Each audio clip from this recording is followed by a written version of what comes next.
नमस्कार, मैं हूं आपके साथ अंकिता पाल और आप सभी का हमारे छत्तीसगढ़ में स्वागत है। रुक करते हैं खबरों की तरफ। छत्तीसगढ़ कर्मचारी अधिकारी फेडरेशन धमतरी ने अपनी 4 सूत्री मांगों को लेकर कलेक्ट्रेट में मोर्चा खोल दिया है। साथ ही चेतावनी भी दे डाली है कि अगर उनकी मांगों पर ध्यान नहीं दिया गया तो आगे उनका प्रदर्शन इसी तरह से जारी रहेगा। देखिए इस रिपोर्ट में।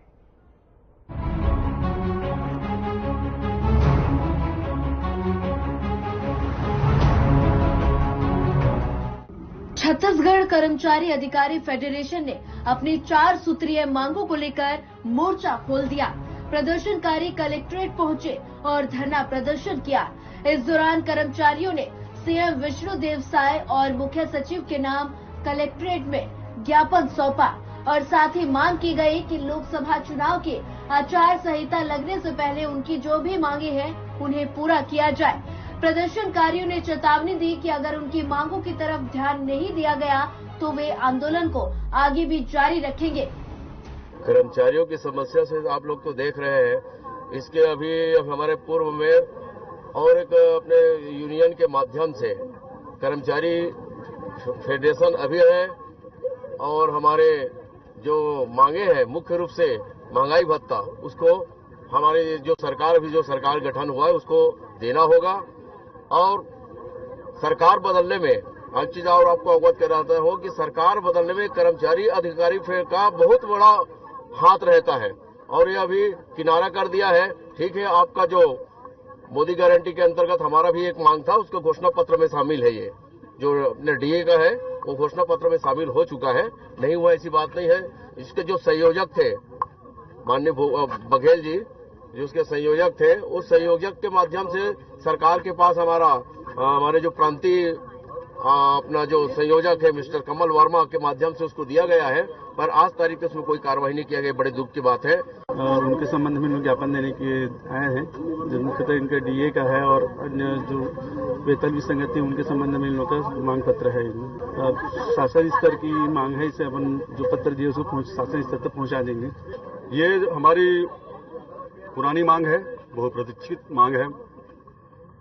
जो भूपेश बघेल थे तब से इस मांग को हम लोग करते आ रहे हैं, परंतु भारतीय जनता पार्टी की सरकार ने ये वचन दिया है, मोदी का गारंटी, और उन्होंने ये कहा है कि हम 4% डीए और डीए का जो एरियस है उसको जीपीएफ में जोड़ेंगे। 7वें वेतनमान के एरियस का किस्त को हम देंगे, पर इनको भी हम लोग देख लिए हैं। ये बेकार का समय ज्यादा ले रहे हैं। ये महतारी वंदन योजना चलाएं, किसान की योजना चलाएं, हमें कुछ नहीं करना है। इनके बजट का हम लोगों ने पूरा अध्ययन किया, देखा है। कर्मचारियों के लिए उसमें एक भी बात नहीं है, जो कर्मचारी जगत के लिए अत्यंत ही निराशाजनक है। इसलिए हमारे कर्मचारी अधिकारी फेडरेशन के प्रांतीय नेतृत्व ने ये निर्णय लिया कि इनको सोए हुए सरकार को अपने को जगाना है, ताकि वो हमारी मांगों को सुने और हमारे कर्मचारी अधिकारी साथियों की समस्याओं को देखते हुए उनका कम से कम महंगाई भत्ता तो तुरंत रिलीज करे, एरियस को दे, और 7वां वेतनमान का जो बकाया है उसको भी अंतिम किस्त है वो। या तो इनको गारंटी नहीं देना था, वोट तो इन्होंने ले लिया गारंटी दे करके, जीत गए, सरकार में बन गए। पिछला सरकार भी कर्मचारियों को धोखा देते रहा, वही काम ये दोहरा रहे हैं। आगे जैसा प्रांतीय नेतृत्व निर्देश करेगा वैसा आंदोलन होगा। फेडरेशन ने अपनी मांगों को लेकर ज्ञापन तो सौंप दिया है, साथ ही चेतावनी भी दे डाली है। हालांकि अब देखने वाली बात ये होगी कि कब तक प्रशासन इनकी मांगों की तरफ ध्यान देता है। Bureau report.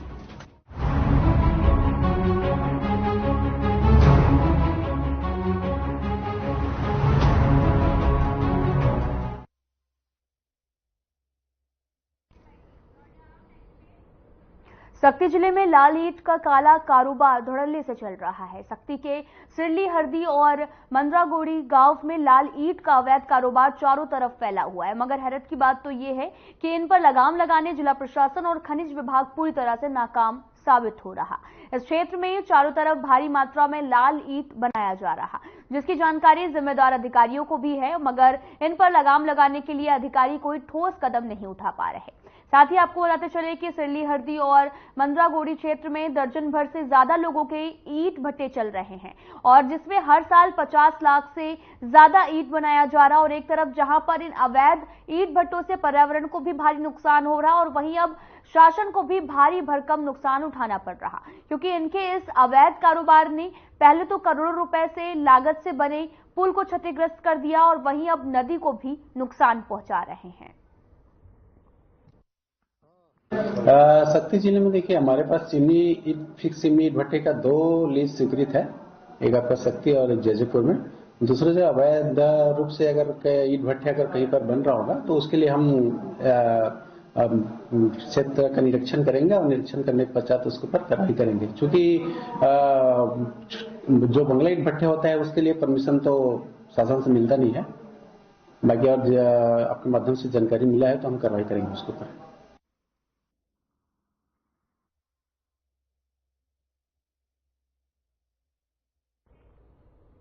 बस्तर में चिकित्सक सेवाओं की बदलती तस्वीरें सामने आ रही हैं, जिसके तहत गंभीर स्थिति से निपटने के लिए डॉक्टर तैयार नजर आ रहे हैं। ताजा मामला मेडिकल कॉलेज डिमरापाल से सामने आया, जहां पर सुबह 10:30 बजे और 7 महीने के बच्चे अंकित बघेल निवासी तोकापाल को गंभीर बेहोशी की हालत में जिसकी सांस रुकी हुई थी डिमरापाल अस्पताल लाया गया था। साथ ही बच्चे के गले में बड़ी साइज का प्लास्टिक का ढक्कन फंस गया था और बच्चे को तत्काल मेजर ऑपरेशन थिएटर में एनेस्थीसिया विभाग के चिकित्सकों एवं शिशु विभाग के चिकित्सकों ने इमरजेंसी ऑपरेशन किया। साथ ही बच्चे को वेंटिलेटर में रखकर गहन इलाज भी किया गया। मेडिकल कॉलेज डिमरापाल के अधीक्षक डॉक्टर अनुरूप साहू ने बताया कि अभी बच्चा खतरे से बाहर है।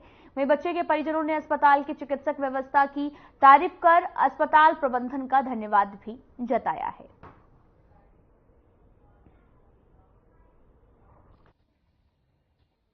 और एक लड़का का नाम पिताजी है क्या सुंदरलाल बघेल और उसका भाई है क्या बोलने से सुबती है। क्या हुआ था? लेकिन वो बच्चा सुबह नहा धो किए और उसके बदला में खेलते रहा पर्ची में, खेलते खेलते वो हाथ में क्या चक्का बोलते हैं वो खिलौना का चक्का को निकला रहा, उसको हाथ में पकड़ के उसको खा लिया।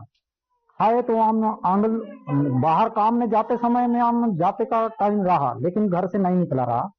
लेकिन उस पर बहुत लोग आ गया और उसमें हम लोग मेरा भाई अंदर में उंगली घुसाए निकाल के थक गया तो खून अंदर से सब तरफ से खून भी निकला और फेपल गिर दिया। एकदम बच्चा एकदम नॉर्मल हो गया तो उसके बदला में एकदम नॉर्मल हो गया, बेहोश हो गया। उसके बदला मैं भी उंगली घुसा के देखा, उसके बदला में वो पास आ गया, इतना लोग परिवार आ गया और आजू बाजू कर रहा जल्दी मोटरसाइकिल में पहुंचाओ बोला। तो गाड़ी को फोन मत करो, गाड़ी में नहीं जाओ, गाड़ी में होते होते लेट जाओ, बच्चा का जान जाएगा बोला। तो उसके बदला में हम क्या वहां से तोकापाल लाए। तोकापाल से हम लोग वहाँ ज्यादा टाइम नहीं रुका तो आते खन वहाँ कम से कम 10-15 मिनट रुके। यहाँ नहीं होगा देखे थे, नहीं यहाँ नहीं होगा, डिमरापाल ले जाओ बोला। तो यहाँ आ गए, जैसे आए उसने वैसे डॉक्टर लोग देखा, यहाँ का मेडिकल का डिमरापाल का डॉक्टर लोग मन 10-12 आदमी का डॉक्टर लोग पूरा यहाँ का बड़ा डॉक्टर मन एकदम पैर पोन को पकड़ा और ऊपर में एकदम 4 नंबर में पहुंचाया। वहाँ पहुंचाया और हम लोग को बाहर खड़े करवाए। उसके बाद वो मन क्या कर दिया और उसको निकाल दिया। निकालने से बाद 1 घंटा करीबन आम को बुलाया, हम लोग गए तो बच्चा एकदम बेहोश हुआ रहा। उसके बदला में कम से कम वहाँ का 10 बजे लाया तो 10 बजे आंखी मूंद वाला यहाँ क्या इतना 2 बजे तक यहाँ इसका थोड़ा आ गया, चेत आ गया। अभी कैसा है अभी बच्चा तो अच्छा है तो 10-12 बजे तक ले इस बार दूध पिलाओ, ये 12 घंटा नहीं देना नहीं खिलाओ बोला। तो हम लोग 12 घंटा हुआ तब तक इसको दूध पिलाए। उसके बाद अभी बच्चा थोड़ा अच्छा है। कैसा लगा यहाँ आ गए, यहाँ व्यवस्था बढ़िया है, आम को भी अच्छा लगा। मेरा नातनी है, बेटा का नातनी बहुत यहाँ का मेरे को बहुत पसंद आ गया। यहाँ का डॉक्टर लोगों धन्यवाद, मेरे को बहुत सुंदर हुआ, मेरा बच्चा को जान बचा दिया। प्रातः 10:30 बजे हमारे अस्पताल में एक 7 माह का बच्चा टंकित बघेल को अत्यंत गंभीर अवस्था में बेहोशी की हालत में विभिन्न डिफिकल्टी से लाया गया था। उसे गले में बच्चे को खिलौना वाला एक प्लास्टिक का चक्का होता है, उसने निगल लिया था। उसको सांस लेने में बहुत तकलीफ हो रही थी और बेहोश हो गया था। उसको तत्काल ही हमारे ईएनटी विभाग के सीनियर चिकित्सकों ने तत्काल उसको संज्ञान में लेते हुए इलाज लेते हुए मेजोरिटी में एनेस्थीसिया के विभाग के डॉक्टरों और शिशु विभाग के डॉक्टरों के सहयोग से समेकित प्रयास से उसको ऑपरेटिव को क्लियर करके निकाला गया और बच्चे की जान बचाया गया। बच्चे को ऑपरेशन थिएटर से लाने के बाद में वेंटिलेटर में रखना पड़ा। एक दिन वेंटिलेटर में रखने के बाद में परसों ही शाम को रात में वेंटिलेटर से निकाला गया। अभी बच्चे की स्थिति एकदम अच्छी है और सुधार होने के बाद में डिस्चार्ज किया जाएगा।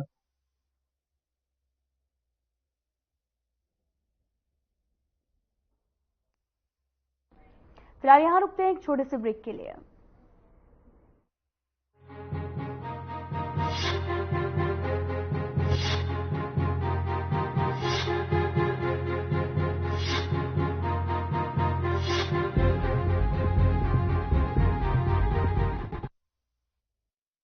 दृढ़ संकल्प, त्वरित निर्णय, छत्तीसगढ़ सरकार। सुशासन के 2 माह, त्वरित निर्णय और दृढ़ संकल्प के साथ शपथ लेने के 2 माह के अंदर सरकार ने लिए ये महत्वपूर्ण फैसले। प्रधानमंत्री आवास योजना के तहत 18 लाख घरों के निर्माण के लिए वर्ष 2024-25 में 8,369 करोड़ रुपए का प्रावधान। 13 लाख किसानों को धान के बकाया बोनस के 3,716 करोड़, किसानों से प्रति एकड़ 21 क्विंटल धान खरीदी। 50 लाख ग्रामीण परिवारों को निःशुल्क नल कनेक्शन। 69,92,000 गरीब परिवारों को आगामी 5 वर्षों तक निःशुल्क राशन। महतारी वंदन योजना के तहत हर पात्र विवाहित महिला को 12,000 रुपए प्रति वर्ष। पीएससी परीक्षा में अनियमितता की शिकायतों की सीबीआई जांच का निर्णय। विद्यार्थियों के लिए प्रदेश भर में 22 नालंदा परिसरों यानी हाईटेक लाइब्रेरी की होगी स्थापना। छत्तीसगढ़ के तीर्थयात्रियों को अयोध्या यात्रा के लिए रामलला दर्शन योजना। तेंदुपत्ता को हरा सोना भी बोलते हैं। पहले 4,000 रुपया प्रति मानक बोरा मिलता था, जिसको बढ़ाकर 5,500 रुपया प्रति मानक बोरा किए। दीनदयाल उपाध्याय भूमिहीन कृषि मजदूर योजना के तहत भूमिहीन कृषि मजदूरों को 10,000 रुपए वार्षिक सहायता का प्रावधान। युवा स्वरोजगार को बढ़ावा देने के लिए छत्तीसगढ़ उद्यम क्रांति योजना। विभिन्न शासकीय भर्तियों में युवाओं को निर्धारित आयु सीमा में 5 वर्षों की छूट। कोयला परिवहन की पारदर्शी प्रक्रिया के लिए ऑनलाइन परमिट एवं स्वीकृति प्रणाली। राज्य में भयमुक्त और उत्साहजनक वातावरण का निर्माण। मोदी की गारंटी यानी गारंटी पूरा होने की गारंटी।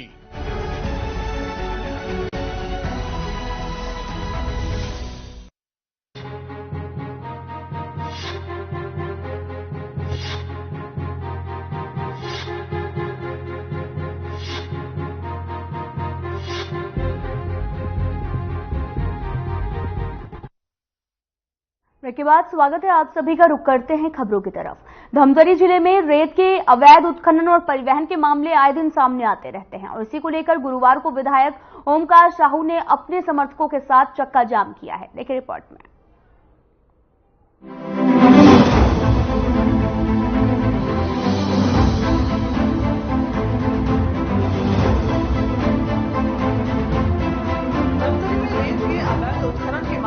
विधायक ओमकार साहू ने रोष जताया है। विधायक ओमकार साहू ने सोमवार रात अपने गृह ग्राम आमदी में अपने समर्थकों के साथ रेत से भरे महाराष्ट्र के 25 से ज्यादा ट्रकों को अवैध रेत परिवहन बताते हुए रोक दिया। साथ ही अवैध रेत उत्खनन और परिवहन के पीछे बीजेपी सरकार से जुड़े लोगों पर आरोप लगाया। साथ ही जिला प्रशासन पर भी मिलीभगत का आरोप लगाते हुए चक्का जाम कर दिया।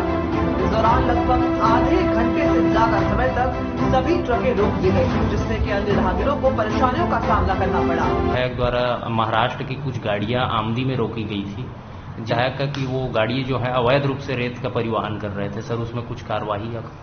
उसमें जांच किया गया, सभी वाहनों में अवैध पिक पास रखा हुआ था इस मामले में सहायक खनिज अधिकारी का बयान भी सामने आया है। सहायक खनिज अधिकारी का कहना है कि सभी गाड़ियों की जांच कर ली गई है और सभी के पास वैध दस्तावेज भी पाए गए हैं, इसलिए किसी भी गाड़ी के खिलाफ कोई कार्रवाई नहीं की गई और सभी ट्रकों को अपने गंतव्य की ओर रवाना किया गया। जब से बीजेपी सरकार आई है तब से ये रेत की अवैध परिवहन हो रही है और खास तौर पे जब जिला प्रशासन से पूछा जाता है कि आप क्या कार्रवाई कर रहे हो तो वो पेपर में कार्रवाई करते हैं। आज मैं अपने गिरिग्राम आमदी में आप देख रहे हैं कि 25 से 26 जो ट्रकें खड़ी हैं जो एमएच पासिंग है। अब आप देख लीजिए छत्तीसगढ़ का है ना, मेरे विधानसभा धमतरी का रेत जा रहा है महाराष्ट्र है ना।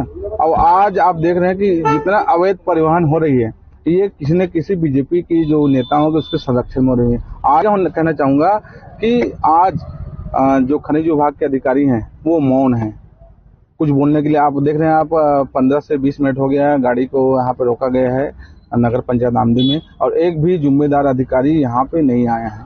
इससे क्या स्पष्ट होता है कि ये सब मिली भगत है। हमने धमतरी जिले में रेत का अवैध उत्खनन और परिवहन किया जाना आज की बात नहीं बल्कि ये सिलसिला बरसों से चला आ रहा है। ऐसे मामलों को सख्ती से रोके जाने की जरूरत है। Bureau report.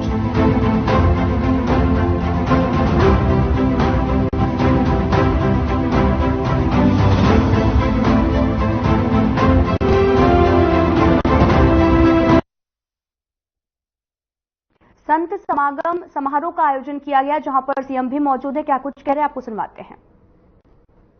धर्मनगर दामाखेड़ा में आयोजन और इसका 120वां साल और ऐसे पावन बेला में आज हम लोगों का सौभाग्य है कि आप लोगों के बीच में हम सब लोग पधारे हैं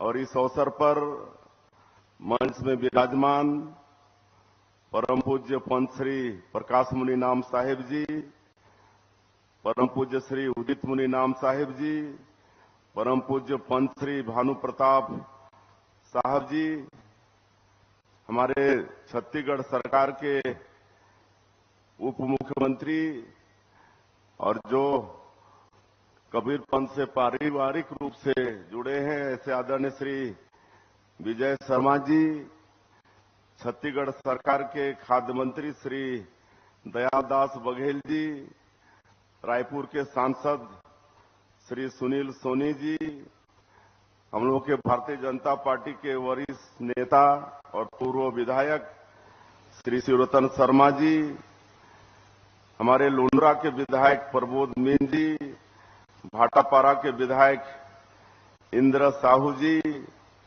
प्रकाश पटेल जी, लक्ष्मी वर्मा जी, मंच में विराजमान सभी महानुभावगण, संत वृंद और इस माघ मेला महोत्सव में देश भर से उपस्थित हमारे कबीर पंथ के समस्त भाइयों और बहनों और मीडिया के मित्रों, सबसे पहले ये माघ मेला का बहुत बहुत बधाई शुभकामनाएं। मैं पहले भी कई बार दामाखेड़ा इस पवित्र धाम में आया हूं, लेकिन मुख्यमंत्री के नाते ये पहला आगमन है और आज आप लोगों ने जो स्वागत किया है, आदरणीय हुजूर साहब ने जो आशीर्वाद दिया है, उसके लिए हम बहुत आभारी हैं। और कबीर पंथ से जुड़ाव हमारा बचपन से ही है।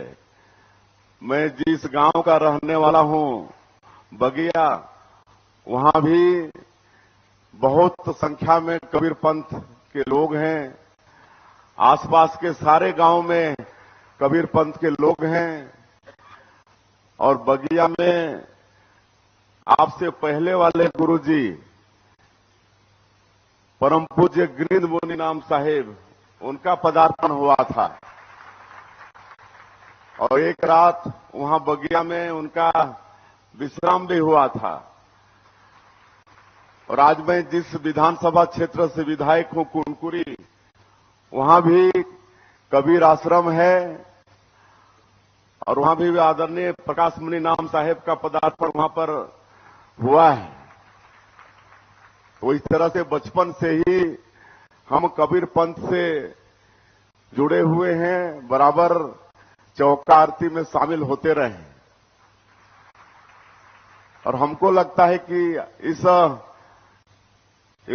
मेला महोत्सव में हमारे गांव से भी आए होंगे, बगिया से कोई आए होंगे, कहीं ना कहीं किनारे में होंगे ही। हमारे बगिया में भी महंत और दीवान, हाँ, ये सब आते हैं, बराबर मेला में आते हैं। तो ऐसा हमारा सौभाग्य रहा है। और आज हम तो यहां पर कोई भी मुख्यमंत्री बना है तो यहां पर आया है। और आज मुख्यमंत्री के नाते ही हम पूज्य हुजूर साहब से आशीर्वाद लेने आए हैं कि एक छोटा सा गांव का एक किसान का बेटा आज भारतीय जनता पार्टी और हमारे देश के यशस्वी प्रधानमंत्री नरेंद्र मोदी मुख्यमंत्री जैसा दायित्व दे दिए हैं। छत्तीसगढ़ राज्य का मुख्यमंत्री का दायित्व दिए हैं। तो इतना जो गुरुतर दायित्व है, ये चुनौती भरा दायित्व है, इसको निभाने के लिए आज हुजूर साहब का आशीर्वाद हम लेने आए हैं। और सभी कबीर पंथियों का आशीर्वाद लेने आए हैं ताकि छत्तीसगढ़ की जो 3.25 करोड़ जनता है, जिस विश्वास के साथ मोदी जी की गारंटी पर विश्वास किया, मोदी जी पर विश्वास किया और पिछले विधानसभा चुनाव में ऐतिहासिक विजय दिलाए, इसके लिए भी आप लोगों को धन्यवाद। और आप सब लोगों का आशीर्वाद चाहिए, आप सब लोगों का मार्गदर्शन चाहिए ताकि छत्तीसगढ़ के 3.25 करोड़ लोगों के विश्वास में खरा उतर पाए। और दामाखेड़ा, ये धर्म, कबीर नगर और हुजूर साहब का लगातार आशीर्वाद हम लोगों को मिलता रहा है। और सरकार में फिलहाल इस वीडियो में इतना ही। नमस्कार।